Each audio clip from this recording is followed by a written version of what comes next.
नमस्कार विद्यार्थी मित्रो. या ठिकाणी महाराष्ट्र फॉरेस्ट सर्व्हिसेसची जी मुख्य परीक्षा आहे, यावर्षी 144 जागा आहेत. त्या जागांकरता जे काही विद्यार्थी आहेत, त्यांच्याकरता आपण या ठिकाणी एक ओरिएंटेशन लेक्चर घेत आहोत. या लेक्चरमध्ये आपण महत्त्वाच्या गोष्टी म्हणजे जे आपले 2 ऑप्शनल आहेत, ॲग्रीकल्चर आणि फॉरेस्ट्री या 2 ऑप्शनलबद्दल चर्चा करूया. शिवाय इतरही ऑप्शनलबद्दल आपण इतरही व्हिडिओज या ठिकाणी आपल्या टेलिग्राम चॅनल, YouTube आणि ॲपमध्ये अपलोड करणार आहे. याचसोबत पेपर चेकिंग करता जो काही क्रायटेरिया राहतो किंवा आपण म्हणतो की विद्यार्थ्यांनी उत्तरं कशा पद्धतीने लिहिली पाहिजे जेणेकरून पेपर चेकरला ते अपील होतात याबद्दल देखील आपण चर्चा करणार आहे. या ठिकाणी मी पेपरच्या उत्तराबद्दल हे तुम्हाला परफेक्ट का सांगू शकतो याचं कारण म्हणजे एक प्रकारे मी फॉर्मर असिस्टंट म्हणून काम केलेलं आहे, प्रोफेसर म्हणून. पण त्याचसोबत जर आपण बघितलं या ठिकाणी तर ही माझी पेपर चेकिंगची ऑर्डर देखील जी शिवाजी युनिव्हर्सिटीमध्ये काम करताना या ठिकाणी जे पेपर तुमचे असेस केले जातात किंवा मॉडरेटेड केले जातात, त्या मॉडरेशनचं देखील या ठिकाणी माझं एक सर्टिफिकेट सापडलेलं आहे. त्यानंतर अनेक सर्टिफिकेट आहेत, पण त्यातलं एक ऑर्डर म्हणू शकतो आपण ती या ठिकाणी. तर या ठिकाणी पेपर चेकिंगचाही अनुभव मला आहे, की नेमकं पेपर चेकरचं माइंडसेट काय असतं. या ठिकाणी माझं नाव आहे वर बाकी सब्जेक्ट वगैरे मी का हाईड केलेलं आहे जर चुकून आणि इयर चुकून त्यावर्षी एखाद्या इंजिनिअरिंगच्या मुलाचा तो पेपर बॅक असेल तर त्याच्या लक्षात येईल, की तो पेपर मी चेक केला होता. त्यामुळे ते हाईड केलेलं आहे. बाकी काही इश्यू नाहीत. बाकी तुम्हाला प्रॉपर सील वगैरे दिसेल हे. त्यानंतर जर आपण फॉरेस्टच्या बाबतीत बघितलं, तर या ठिकाणी तुम्हाला ती एक्झाम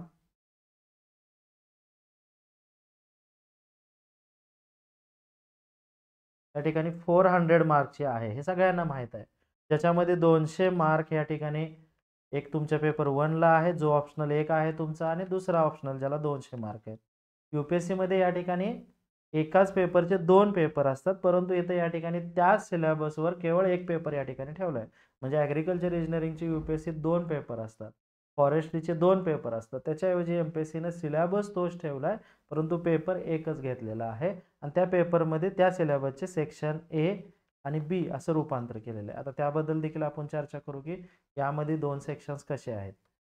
त्यानंतर या ठिकाणी इंटरव्ह्यू 50 मार्काला या ठिकाणी आहे. त्यामुळे इंटरव्ह्यू तितका डिसिसिव्ह नाही आहे, जितका डिसिसिव्ह या ठिकाणी रिटन आहे. परंतु जर नागरी सेवांमध्ये बघितलं तर त्या ठिकाणी इंटरव्ह्यू जास्त मार्कला असल्यामुळे तो डिसिसिव्ह पण फॉरेस्टमध्ये नाही. त्याच्यामुळे जरी 24 ते 35 अशी जरी इंटरव्ह्यूची रेंज असली, तरी तुम्ही लिखाण चांगल्या पद्धतीने केलं तर तुमची पोस्ट सिक्युअर होऊ शकते.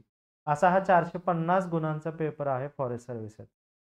त्यानंतर जर आपण बघितलं, की या ठिकाणी सिलेबसमध्ये जर आपण पहिला विषय घेऊया ॲग्रीकल्चर इंजिनिअरिंग, जो की तुमच्यामध्ये असेल अनेकांचा. ज्यांचा नसेल त्यांनी देखील थोड्याफार बाबी ऐकून घ्या, की नेमकं अभ्यास करताना कसं करावं त्या गोष्टी. परत आपण फॉरेस्ट्रीबद्दल डिस्कशन करणार आहे. नंतर जिओलॉजी म्हणून जो ऑप्शनल आहे त्याच्याबद्दल आपण एक गेस्ट लेक्चर अरेंज करणार आहे. तर अशा पद्धतीने आपले ऑप्शनल ओरिएंटेशन लेक्चर सुरुवातीला राहतील. शिवाय बॅच कशा पद्धतीने असेल त्याबद्दल देखील मी माहिती देईन. तर आता बॅच घेताना किंवा आपण सिलेबस कव्हर करताना कशा पद्धतीने करणार आहे, तर सपोज त्या ठिकाणी soil and water conservation topic आहे ॲग्रीकल्चर इंजिनिअरिंगला. नंतर aerial photography and remote sensing आहे. परत तिसरा टॉपिक इरिगेशन अँड ड्रेनेज आहे. त्याच्यानंतर ॲग्रीकल्चर स्ट्रक्चर्स आहे, फार्म पॉवर अँड मशिनरी आहेत. ॲग्रो एनर्जी आहे, ॲग्रीकल्चर प्रोसेस इंजिनिअरिंग आहे, म्हणजे ज्याला आपण वाळवणे, उपणणे हे सुद्धा मराठीत म्हणू शकता तुम्ही अशा पद्धतीने. त्यानंतर instrumentation and computer application in agriculture engineering. तर या ठिकाणी पहिल्यांदाच असेल कदाचित, मी दुसरे कुठले कोर्सेस असे बघितलेले नाहीत, की ज्याच्यामध्ये आपण त्या विषयाचं आकलन करताना किंवा तो विषय शिकताना या ठिकाणी ऑनलाईन लेक्चरच्या स्वरूपात तर शिकणारच आहे. काही बाबी ऑफलाईन लेक्चरच्या रूपात शिकू. हे झालं क्लासरूम एज्युकेशन. परंतु रवींद्रनाथ टागोरांच्या शांतिनिकेतन प्रमाणे आपण आउटसाइड क्लासरूम देखील या ठिकाणी ओरिएंटेशन लेक्चर घेणार आहे. जसं की या ठिकाणी बघा, की अ, जे ऑन फील्ड जाऊन आपण अशा पद्धतीनं अशा पद्धतीनं आपण ते हे करणार आहे, की ऑन फील्ड लेक्चर्स या ठिकाणी घेणार आहे. आता या ठिकाणी ते तुम्हाला दाखवताना या ठिकाणी थोडासा साउंड वगैरे येणार नाही, परंतु हे ड्रिप इरिगेशनचं आपण स्वतः शेतात जाऊन घेतलेलं एक लेक्चर आहे. ज्याच्यामध्ये लॅटरल आहे ड्रिपच्या, काही पाईप्स आहेत त्या पद्धतीने. ओके. तर अशा पद्धतीने आपण लेक्चर्सचं स्वरूप राहणार आहे या ठिकाणी आपलं.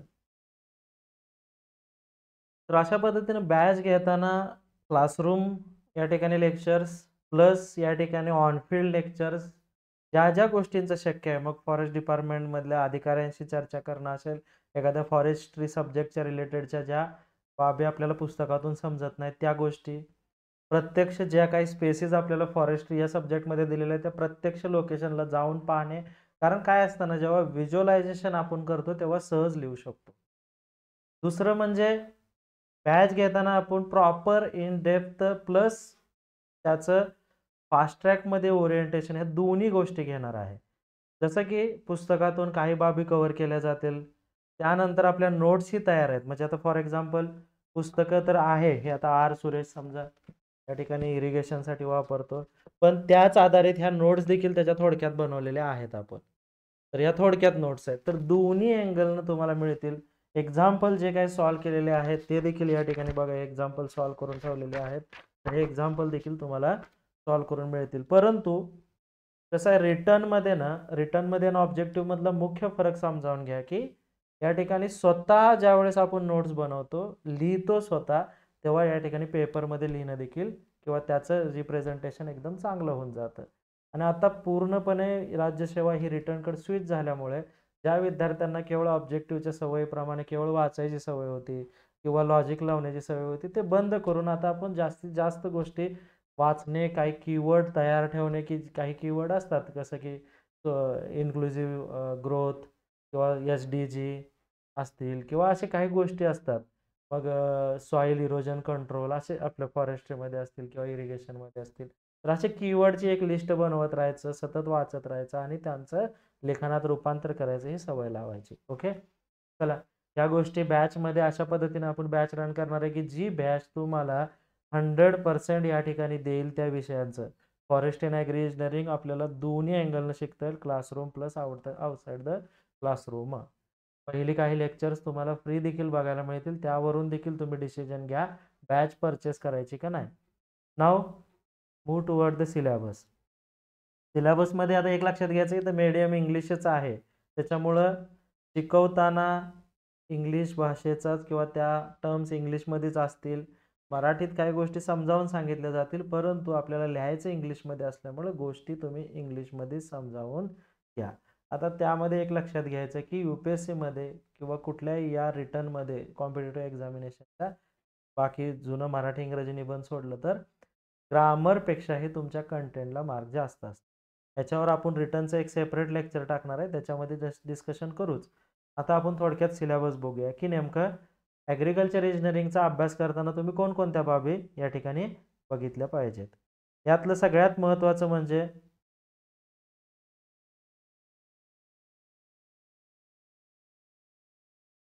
पहिला जो टॉपिक आहे यामध्ये सॉईल अँड वॉटर कन्झर्वेशन.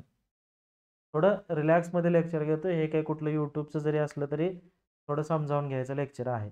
तो सॉईल अँड वॉटर कन्झर्वेशन याच्यामध्ये काय असतं, की आपली जी मृदा आहे किंवा सॉईल आहे, त्या सॉईलच्या रिलेटेड ज्या काही बाबी आहेत बेसिक, जसं की वॉटर कन्झर्वेशन सॉईलमध्ये, त्याच्यानंतर त्या वॉटर कन्झर्वेशनसाठी कोणत्या बाबींचा यूज करायचा, त्यानंतर जे फ्लड इरिगेशन म्हणजे पाटानं पाणी आपण वाहतो, पाट ऐकून असाल शेतकऱ्याचं, त्या पाटामध्ये देखील गवत उगवणे हे देखील एक प्रकारे सॉईल कन्झर्वेशनची पद्धत आहे. त्याला ग्रास्ड वॉटरवेज म्हणतात.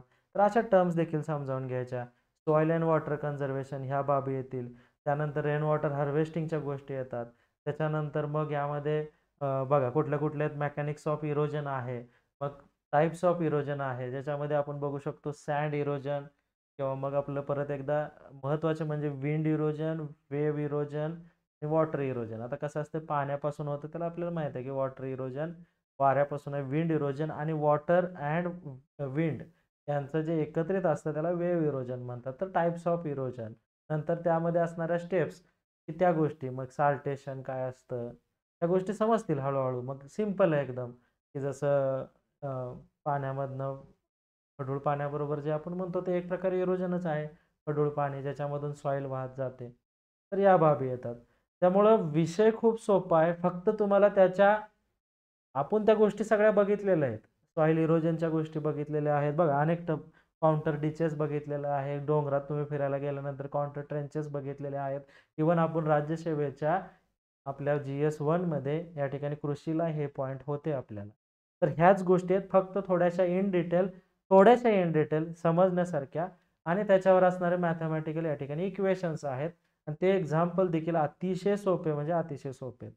आता या सब्जेक्टचा ॲडव्हांटेज काय आहे, की एक्झाम्पल जर तुम्ही सोडवलं तर जर 8 मार्काला किंवा 15 मार्क किंवा 10 मार्क, आता इथं 8 नाही, 10 किंवा 15 मार्काला जर एक्झाम्पल असेल तर ते तुम्हाला आउट ऑफ मार्क देऊन जातं. थिअरीमध्ये तो ॲडव्हांटेज भेटत नाही, कारण थिअरीला पेपर सेटरचं माइंडसेट असतं की 15 पैकी 15 किंवा 10 पैकी 10 तरी तो देत नाही सहसा म्हणजे देतच नाही. परंतु एक्झाम्पलला त्यांना द्यावं लागतं, ते प्रॉपर नीटनेस तुम्ही त्या एकदम फ्लोमध्ये ते केलं असेल तर. त्याच्यानंतर मग फ्लड कंट्रोल ह्या सगळ्या जनरल टर्म्स आहेत. मग त्याकरता जे पुस्तक आहे ते मी आता दाखवलं तुम्हाला, ते आर सुरेश म्हणून बुक आहे. त्या बाबी मी ग्रुपवर देखील टाकेन टेलिग्रामच्या.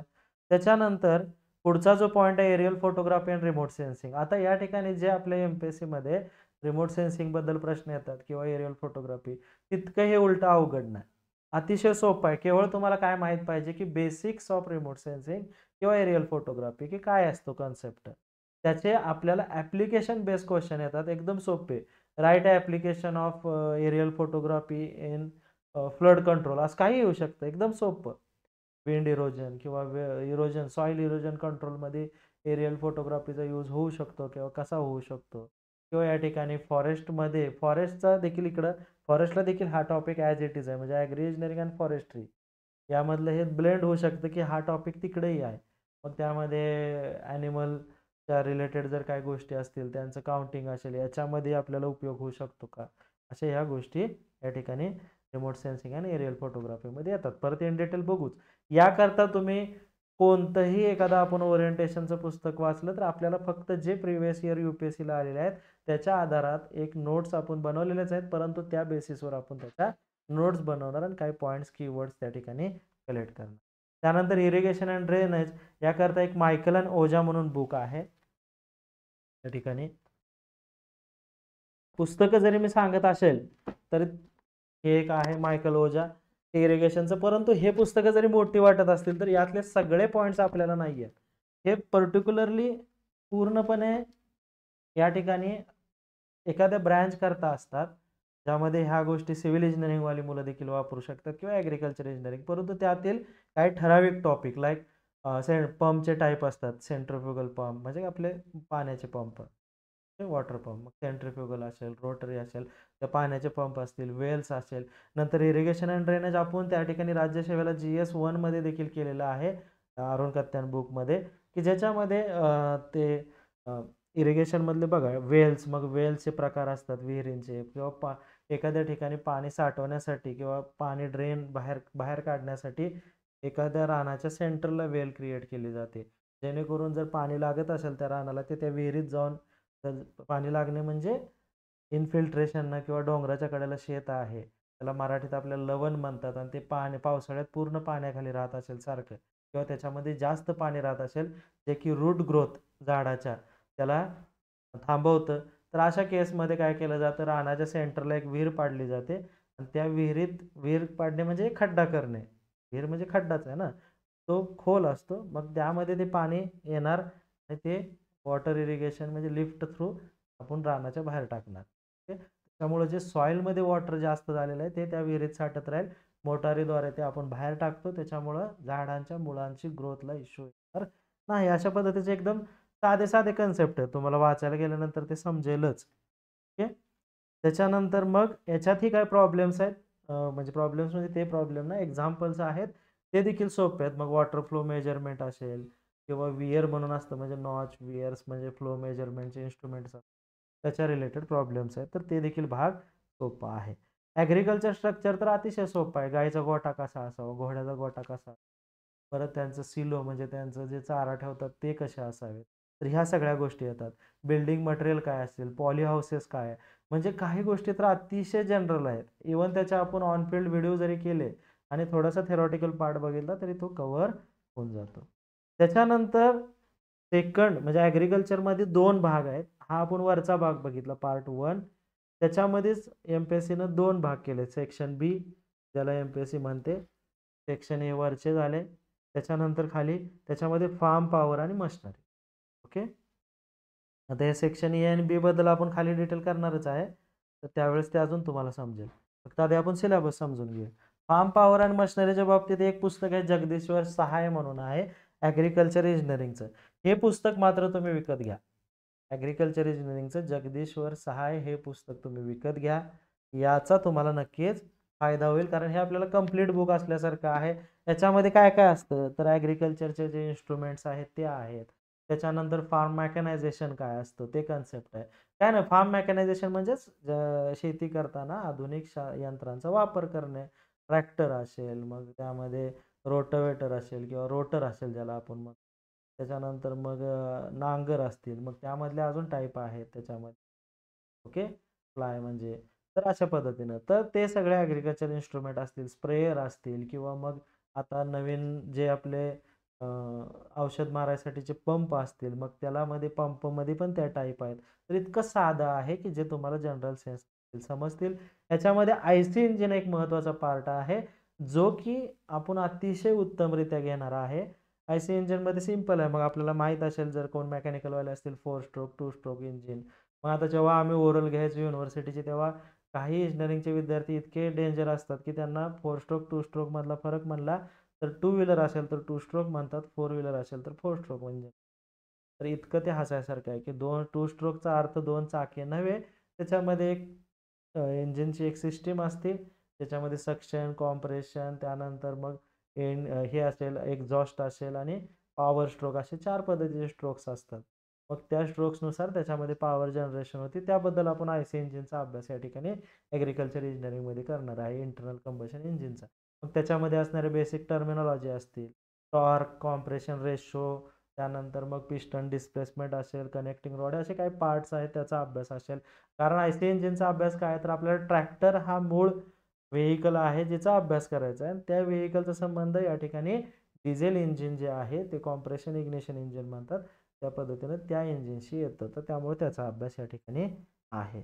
पण तेही सोपं आहे. ॲग्रो एनर्जी पुढचा पॉईंट आहे, ज्याच्यामध्ये तुम्हाला विंड एनर्जी, सोलार एनर्जी, ज्या काही आता रिन्युएबल एनर्जीज आहेत त्या एनर्जीच्या रिलेटेड बाबी येतात. त्यावर असणारे एक्झाम्पल्स येतात. बायोगॅस असेल, विंड एनर्जीचा असेल. राज्यसेवेमध्ये एक प्रश्न आला होता, 1/2 rho into a into v cube, एक एक्झाम्पल होतं. त्याच्यामध्ये विचारलं होतं त्याने विंड पॉवर म्हणजे विंड पॉवरचं ते एक फॉर्म्युला आहे, P is equal to 1/2 rho into a into v cube.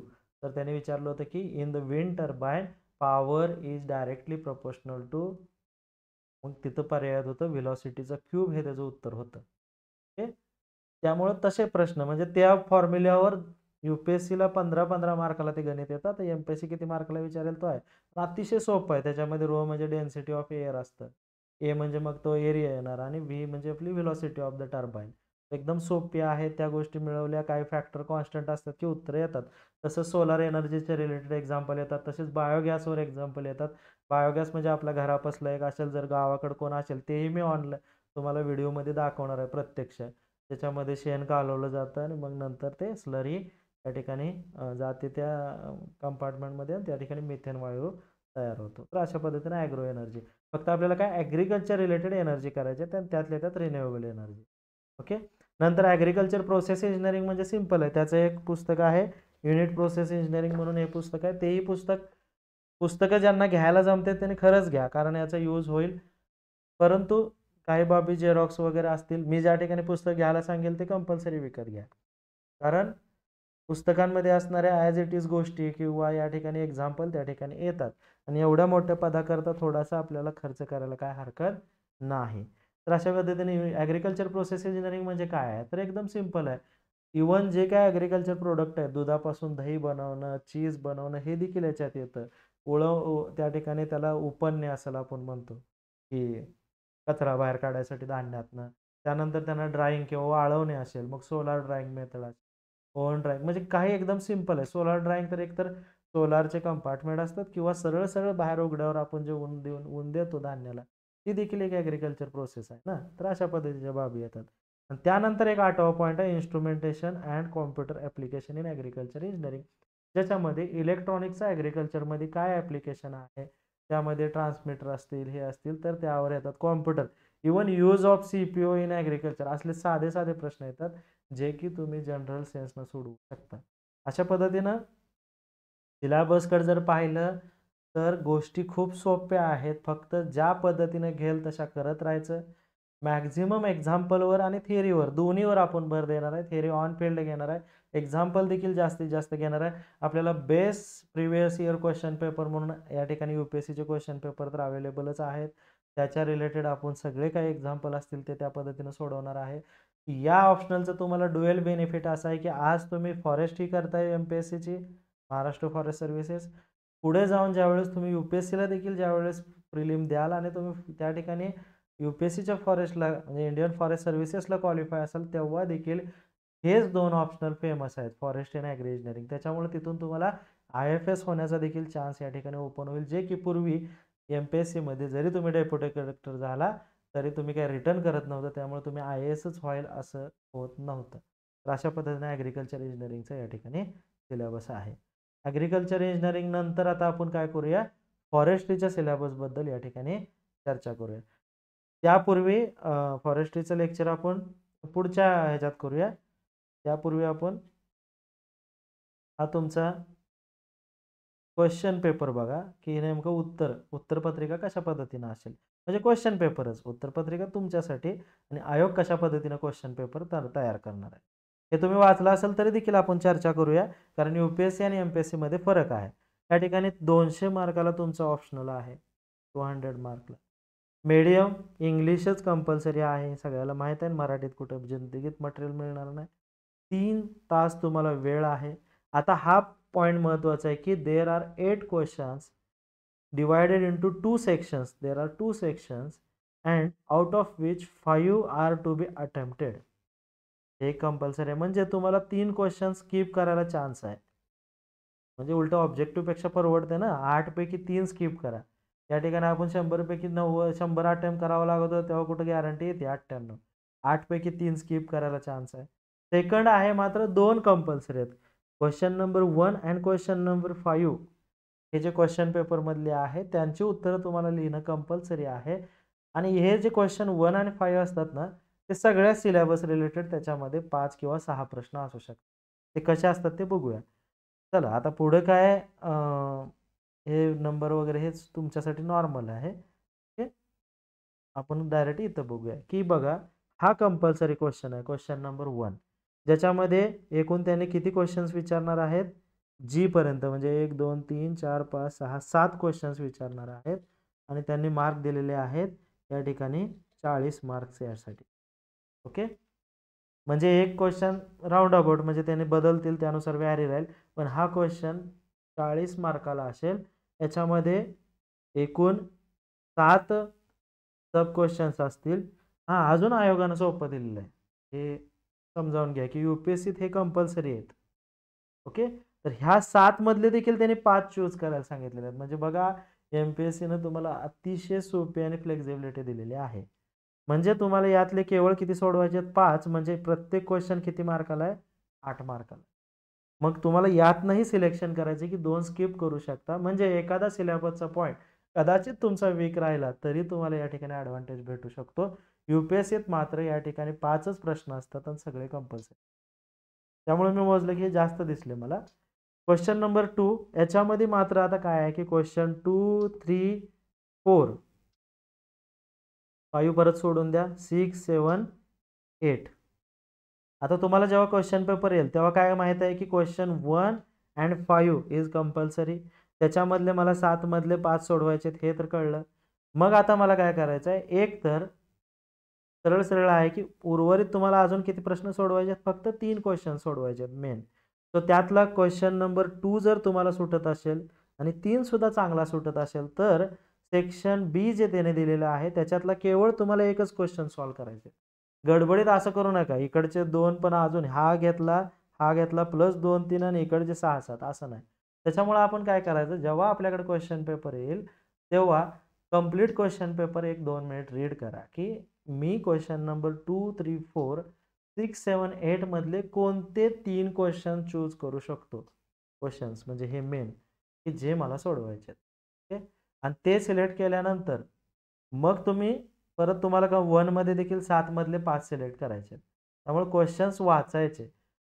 वाचा, पहिला क्वेश्चन सोपा वाटला सॉल्व्ह करायला सुरू करा.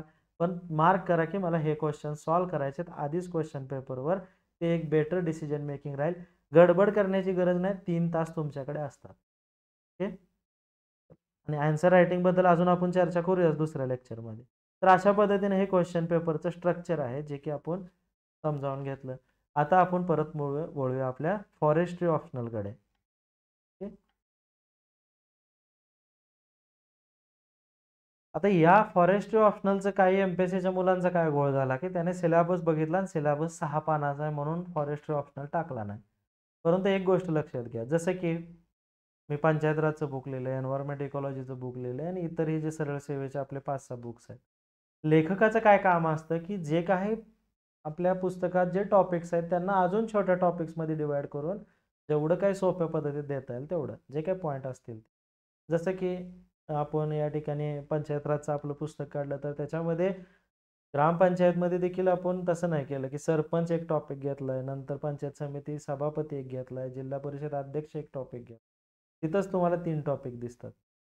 नंतर मग तुम्हाला ग्रामसभेची रचना म्हणजे त्याच्यापूर्वी ग्रामसभेची रचना, पंचायत समितीची रचना, जिल्हा परिषदेची रचना अशी रचना आहे. त्यामुळे लेखक काय करतो त्या इंडेक्सला मोठं करतो. असंच या बाबतीत झालेलं आहे की फॉरेस्ट्रीच्या बाबतीत जे एक फेमस पुस्तक आहे मणिकंदनचं म्हणून आहे. म्हणजे मणिकंदनच नाव त्याला म्हणतात. ॲक्च्युली के मणिकंदन आणि एस प्रभू म्हणून आहे. माझ्याकडे जुनी एडिशन आहे, आता याचे नवीन एडिशन असेल. तर या पुस्तकात याचं नाव इंडियन फॉरेस्ट्री. याच पुस्तकातून या ठिकाणी आयोग किंवा UPSC प्रश्न सेट करण्याचं प्रमाण जास्त आहे. या पुस्तकाची जी इंडेक्स आहे तीच ॲज इट इज या ठिकाणी त्यांनी सिलेबसला वापरल्यासारखी झालेली आहे. म्हणजे काय झालेलं आहे की पुस्तक तर एकच आहे आणि अजून एक त्याच्या जोडीला करू शकतो, पण ते काय तुम्ही घेण्याची गरज नाही. पुस्तक विकत इंडियन फॉरेस्ट युटिलायझेशन म्हणून आहे. पण यातल्या महत्त्वाच्या गोष्टी मी तुम्हाला सांगेन. पुस्तक नीट दिसत नसेल कारण ग्रीन कलरचं हे आहे आणि आपलं जे सेटअप असतं त्याच्यामध्ये ग्रीन कलरचं त्या ठिकाणी एक अरेंजमेंट असते, ती दिसत नाही. तर अशा पद्धतीनं मग त्याच्यामध्ये हे अशा पद्धतीची पुस्तकं आहेत. तर याच्यामध्ये झालंय असं की सिलेबस दिसायला मोठा आणि सगळ्यात कमी अभ्यास करायला फॉरेस्ट्रीला लागतो. ओके. आता नॉर्मली मार्केटमध्ये नोट्स देखील उपलब्ध आहेत. आपल्या सुद्धा हँड रिटन नोट्स आहेत त्याच्या फॉरेस्ट्रीच्या. परंतु हा सब्जेक्ट एका पुस्तकातून तुम्ही केवळ समजावून घ्या. शक्य झाल्यास स्वतःच्या नोट्स बनवा. ॲज इट इज लिहून काढा जे मार्केटमध्ये नोट्स असतील किंवा आपले नोट्स असतील. परंतु बेसिक टर्म समजावून घेऊनच ऑप्शनल करा. नुसत्या नोट्सनं ऑप्शनल करू नका कारण हे कॉम्पिटिटिव्ह एक्झामिनेशन आहे. या ठिकाणी तुमचं जेवढं परफेक्शन असेल तेवढं तुम्हाला मार्क मिळण्याचे चान्सेस वाढतात लिहिण्यामध्ये. मग याच्यामध्ये काय आहे तर सिल्व्हिकल्चर म्हणजेच एक प्रकारे आपण फॉरेस्ट या ठिकाणी ग्रो करणं, त्या फॉरेस्टमधनं लाकूड इल्ड करणं किंवा वूड इल्ड करणं. म्हणजे एक लक्षात घ्या की फॉरेस्ट्री याचा अर्थ झाडे लावणे एवढंच नाही आहे. झाडे लावण्यापेक्षाही तुम्हाला जेव्हा तुम्ही अभ्यास कराल तर त्याच्यामध्ये झाडे तोडण्यावर जास्त भर आहे असं दिसेल. परंतु त्या तोडण्याच्या कोणत्या पद्धती असतात, कॉपी सिस्टीम म्हणजे योग्य पद्धतीनं कसं इल्डिंग घ्यायचं, भविष्यात ते फॉरेस्ट कसं रिजनरेट करता येईल त्या पद्धतीनं कसं तोडायचं, तशा पद्धतीनं याच्यामध्ये टर्म्स आहेत. तर ते सिल्व्हिकल्चर आहे. मग फॉरेस्टचे प्रकार असतील, व्हर्जिन फॉरेस्ट असेल, इतर असतील ते आहेत. नंतर सिल्व्हिकल्चरमध्ये काही सिस्टीम्स आहेत, कॉपी सिस्टीम वगैरे जे आपण क्लिअर फिलिंग म्हणजे पूर्ण एकाच वेळी सगळं त्या ठिकाणी जे काही फॉरेस्ट आहे ती तेवढा पॅच क्लिअर करणं जेणेकरून तो एकाच वेळी परत उगवेल, हा त्याचा उद्देश असतो. नंतर टॉंग्या सिस्टीम असते जी ब्रह्मदेशमध्ये वापरतात, त्याच्याबद्दलही आपण बोलू. तर अशा पद्धतीनं सिल्व्हिकल्चर सिस्टीम आहे. बरं, सिल्व्हिकल्चर इन मॅनग्रोव्ज अँड कोल्ड डेझर्ट म्हणजे आपलं मॅनग्रोव्ज म्हणजे जे सुंदरबनचं खारफुटीच्या वनांचं त्याच्याबद्दलचा अभ्यास, त्याच्यामध्ये असणारे खारफुटीचे प्रकार असतील. कोल्ड डेझर्ट म्हणजे हिमालयन कोल्ड डेझर्टचा एरिया, तिथं कोणत्या पद्धतीची झाडं असतात, अशा पद्धतीनं. त्याच्यानंतर पुढचा पॉईंट आहे सिल्व्हिकल्चर ऑफ ट्रीज. मग यामध्ये काय आहे सिंपल की एक आपल्याकडे एक फाईल आता याची रेडी आहे की हे झाडांचे प्रकार आहेत ज्याच्यामध्ये बघा अकॅशिया कटाचू म्हणजे आपला खैर असेल, मग निलोटिका असेल, अकॅशिया ऑरिक्युलिफॉर्मिस म्हणजे ऑस्ट्रेलियन बाभळ असेल, त्यानंतर अल्बेझिया लेबक असतील. हे सगळे आपल्याला झाडं माहीत आहेत आपल्या आजूबाजूला, पण हे फक्त त्यांचे एक बॉटनिकल नेम्स आहेत त्याच्यामुळे आपल्याला लक्षात येत नाही. ॲझरेक्टा इंडिका तुम्हाला माहीतच असेल. नंतर बांबू माहीत आहे आपल्याला स्पेसिस, नंतर ब्युटिया मोनोस्परा म्हणजे पळस वगैरे माहीत आहे. तर अशा पद्धतीने हे सगळे आहेत. मग बाभूळ आहे, खैर आहे, पळस आहे, निलगिरी आहे. ओके, अशा पद्धतीनं झाडांचे या ठिकाणी टाईप्स आहेत. आणि याच्यावर प्रश्न कसा विचारता आयोग किंवा UPSC देखील 2-2 मार्कलाच विचारतं, त्या झाडाची युजेस किंवा त्याबद्दल माहिती. त्यामुळे लय डिटेलमध्ये जायचं नाही, जास्त PhD करायची गरज नाही, फक्त त्याच्या 2-2 लाईनी या ठिकाणी कव्हर करायचा, जे की आपल्याकडे आहे ऑलरेडी आणि त्या मणिकंदन पुस्तकात देखील आहे. त्याच्यानंतर पुढचा पॉईंट आहे agro forestry, social forestry and joint forest management. एकदम सोपं आहे की याच्यामध्ये ॲग्रिकल्चर विथ ट्री प्लांटेशन, त्याला आपण म्हणू शकतो ॲग्रो फॉरेस्ट्री. सोशल फॉरेस्ट्री म्हणजे सामाजिक वनीकरण, जे ऐकलं असेल की ज्या ज्या ठिकाणी ओपन पॅचेस असतील किंवा ग्राउंड्स असतील, त्याच्या आजूबाजूला झाडे लावणे, ज्याचा फायदा समाजाला होईल, सोसायटीला होईल, अशा पद्धतीनं. त्याच्यानंतर जॉईंट फॉरेस्ट मॅनेजमेंट, मग त्यामध्ये टॉंगा सिस्टीम मगाशी म्हणलं ते, ज्याच्यामध्ये काय केलं जातं, आदिवासी लोकांना काही ठिकाणी लँड जे पॅचेस दिले जातात त्यांच्या शेती करता, परंतु काय केलं जातं, फॉरेस्ट डिपार्टमेंट ती जागेची मालकी फॉरेस्ट डिपार्टमेंटकडे असते. मग त्या ठिकाणी फॉरेस्ट डिपार्टमेंट प्लांटेशन करतं, काही अंतरावर प्लांटेशन करतं, जो मधी 2 झाडाच्या मध्ये किंवा अनेक झाडांच्या मध्ये जो गॅप आहे, त्या गॅपमध्ये आदिवासी लोक शेती करू शकतात, ट्रायबल्स. आणि ती शेती करत करत त्यांनी ती झाडं जपायची. एका पर्टिक्युलर काळानंतर 10 वर्ष 15 वर्षानंतर जेव्हा ती झाडं मोठी होतील, ऑब्व्हियसली त्या झाडांच्या सावलीमुळं खाली पीक उत्पादन येणार नाही, अशा वेळी त्यांनी तो लँडचा पॅच सोडायचा, त्याला परत दुसरी लँड तशा पद्धतीने दिलं जातं. म्हणजे याच्यामध्ये काय आहे की फॉरेस्ट डिपार्टमेंटचं फॉरेस्ट कन्झर्वेशन साध्य झालं आणि ट्रायबल लोकांना अन्नधान्याकरता शेतीची उपलब्धता झाली, आणि त्या पद्धतीनं दोन्ही dual benefit. So joint forest management सारख्या गोष्टी या ठिकाणी, त्याच्यामध्ये अनेक टाईप आहेत, तर या पद्धती त्या ठिकाणी कव्हर केल्या जातात. NGO वगैरे त्याच्यामध्ये असतील, विलेज फॉरेस्ट असतील.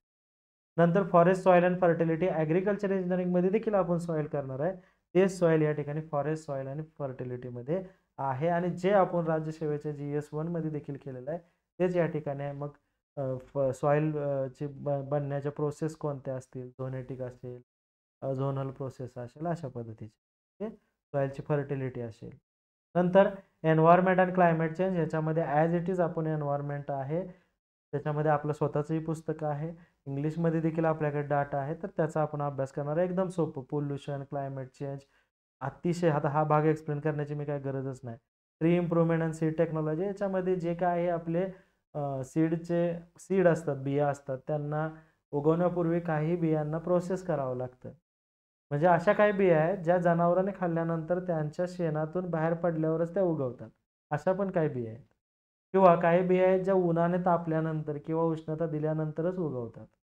तर अशा पद्धतीनं, तर त्या सगळ्या टेक्नॉलॉजी किंवा त्यांच्यावर कोणत्या कोणत्या प्रोसेस केल्या जातात. नंतर मग हे आपण पॉलीहाऊसमध्ये काही झाडं उचलून, त्याला सॅम्पलिंग म्हणतात, ते जाऊन आपण फॉरेस्टमध्ये लावू शकतो. नंतर फॉरेस्ट मॅनेजमेंट अँड मॅनेजमेंट सिस्टीमचा एक भाग आहे. नंतर फॉरेस्ट वर्किंग प्लॅन, हे देखील एक थेरॉटिकल आहे, पण एकदम सोपं आहे की वर्किंग प्लॅनचं एक स्टँडर्ड असतं. थोडक्यात वर्किंग प्लॅन किंवा फॉरेस्टचा वर्किंग प्लॅन कसा काम करतो हे एकदम सोपं आहे, ज्याच्यामध्ये मग मॉनिटरिंग टूल्स असतील त्याचे, किंवा मग आपले जे जे इन्स्ट्रुमेंट वापरतात त्यांची माहिती आहे. त्याच्यानंतर फॉरेस्ट मेजरेशन अँड रिमोट सेन्सिंग. आता परत एकदा फॉरेस्ट मोजण्याकरता रिमोट सेन्सिंगचा उपयोग काय, मग परत एकदा रिमोट सेन्सिंगचा भाग या ठिकाणी आला, जो की ॲग्री इंजिनिअरिंगमध्ये देखील आहे. त्यामुळे 2 सब्जेक्ट हे एकमेकांचे ब्लेंड आहेत, त्यामुळे ते कव्हर होतात सर.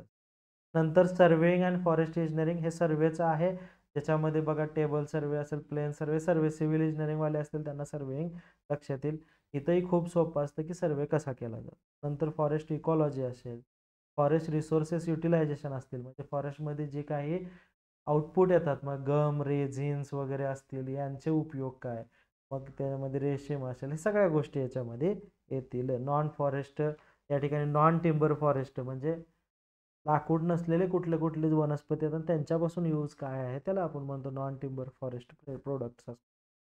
नंतर ऑइल्स कोणकोणते आहेत फॉरेस्टमधून आहे, ते सगळ्या गोष्टींचे यूज आहेत.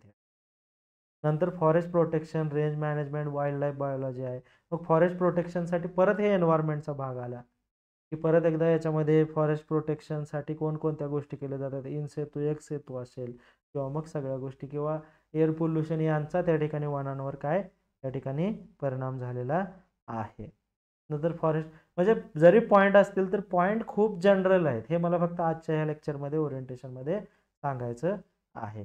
फॉरेस्ट ट्रायबॉलॉजी आहे, अँथ्रोपॉलॉजी आहे. मग त्या ठिकाणी असणाऱ्या ट्रायबल्स इन इंडिया, त्या ट्रायबल रिलेटेड माहिती जे फॉरेस्टमध्ये राहतात, मग भिल्ल असतील, महाराष्ट्रातले संथाल वगैरे, संथाल महाराष्ट्रात नाही परंतु इकडं, त्याच्यानंतर मग वारली असतील, कातकरी असतील, या सगळ्या गोष्टी ट्रायबलच्या related. Okay, tribes in India, आणि ह्याने फक्त शब्द काय टाकला, महाराष्ट्र हा एक्स्ट्रा शब्द टाकलेला आहे. त्यामुळे महाराष्ट्राच्या ट्राईब ज्या की आपण जॉग्राफीत आधीपासूनच करत आहोत, त्यांची माहिती या ठिकाणी आपल्याला फक्त इंग्लिशमध्ये लिहायची. अँथ्रोपॉलॉजी, नंतर एंटॅमोबॉटनी. ओके, एंटॅनोबॉटनी आपण म्हणतो त्याला, सॉरी ही इथॅनोबॉटनी, नाही ते एंटॅमॉलॉजी वेगळं आहे. त्याच्यानंतर soil conservation and water management किंवा वॉटरशेड मॅनेजमेंट, त्याच्यामध्ये सरळ सरळ परत एकदा ॲग्रिकल्चर इंजिनिअरिंगचा भाग आहे, ज्याच्यामध्ये मातीची या ठिकाणी धूप रोखणे किंवा या ठिकाणी जे काही इरोजन आहे ते कंट्रोल करणं असेल. वॉटरशेड मॅनेजमेंट, ज्याच्यामध्ये collection of water at some common point, त्याच्या शेड एरियामधनं, डोंगरातून वगैरे, त्या गोष्टी आहेत. नंतर बायोडायव्हर्सिटी कन्झर्वेशन, म्हणजे परत एकदा एन्व्हायरमेंटचा भाग आला, आणि त्या बायोडायव्हर्सिटी कन्झर्वेशनसाठी काय काय पावलं उचलली जातात ते. मग endangered species, endemic species, conservation of biodiversity. त्यानंतर फॉरेस्ट पॉलिसी कोणकोणत्या आहेत, 1988 जी महत्त्वाची पॉलिसी असेल, नवीन कोणती पॉलिसी आहेत का, फॉरेस्ट रिलेटेड जे लेजिस्लेशन आहेत, कायदे आहेत, त्या संबंधित या ठिकाणी आपण अभ्यास करणार आहे. वाईल्ड लाईफ प्रोटेक्शन ॲक्ट असेल 1972 वगैरे. ओके, अशा पद्धतीने हे एकदम सोपं आहे बघा. सिलेबस मोठा जरी असला तरी अतिशय सोपा सिलेबस आहे.